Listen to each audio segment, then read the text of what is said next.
Feeling short on energy? Well, you're not alone. This is a complex topic, but in part 3 of our 4-part series on the rib cage and how it's vital for great health, we're focusing on the relationship between your rib cage and your energy levels. In just a few minutes, you'll learn some practical tips to boost your vitality naturally and sustainably. Welcome to Blossoming Me's Healthy Learning Lounge. I'm Alexis Wadeland, osteopath.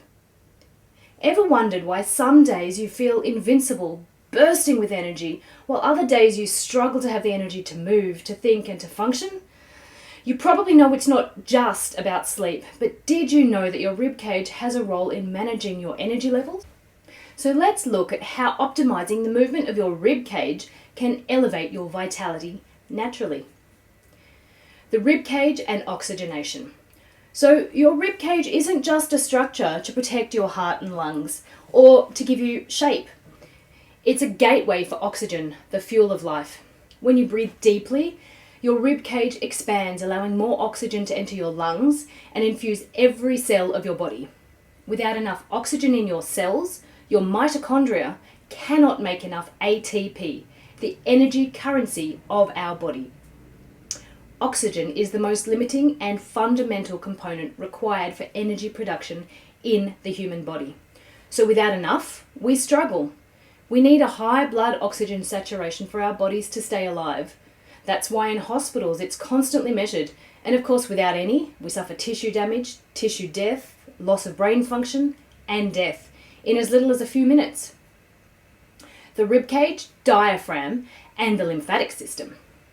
When your rib cage functions well and your diaphragm maintains a strong, deep belly breath, this also alters the pressure of the abdominal and thoracic cavities. This change in pressure assists the air to enter your lungs, as I mentioned last time, but it also is a major driver for the pumping of lymphatic fluid around your body. Lymphatic fluid and its movement is essential for the well-functioning immune system, for healthy cells by ensuring that they're not bathed in an environment full of toxins, and for detoxification.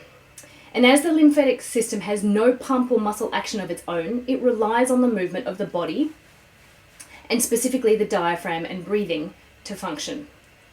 Now, if your lymphatics are not functioning at full capacity, you may be holding more fluid in your limbs, especially your legs and your feet, than is optimal.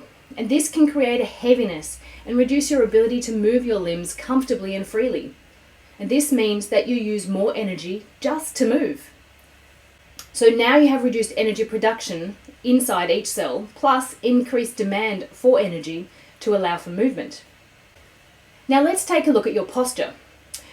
If your rib cage is tight and less than mobile, it causes your thoracic vertebrae to either straighten and compress or to increase their forward curve.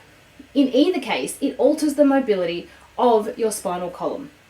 Now, when you stand and walk, although you don't feel it, your spine column acts as a shock absorber, so that when you move, it creates a sort of spring effect, and this allows energy created from the toe-off movement of your foot to be propelled throughout your body, aiding an ease of forward motion.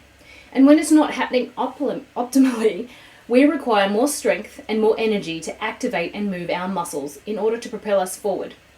This therefore takes more energy away from our other internal functions, leaving us feeling exhausted.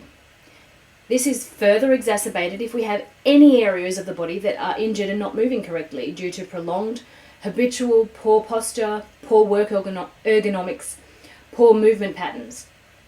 With each small area of the body that is not functioning correctly, this adds a greater energy requirement for movement to occur, literally increasing your energy expenditure on movement and walking by double, triple, and more. No wonder it's exhausting just walking from the car or up a few stairs when you have a sore knee or a toe or back, for example. So to take this idea a little further, when your rib cage and spine are sitting in their correct position and have good posture, standing and sitting requires minimal energy usage. This means that you should feel comfortable in whatever position that you need to hold for long periods of time without muscle strain, discomfort, aches, or getting tired. And if it takes you effort to stand or sit straight, or you can only maintain this for a short time, or maybe it gets sore and painful, then the tension in your connective tissues is too high and your energy usage is more than it should be. By balancing your muscles and your fascia and improving the movement of the joints, especially of your vertebrae and your rib cage, you will be more able to sit and stand straight comfortably and maintain that posture and improve your energy levels.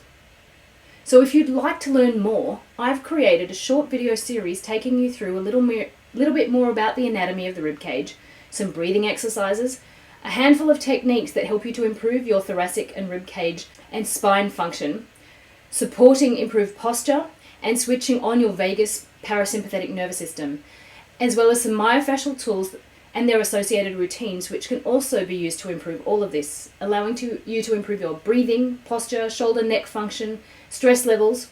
If this sounds helpful, click the link below.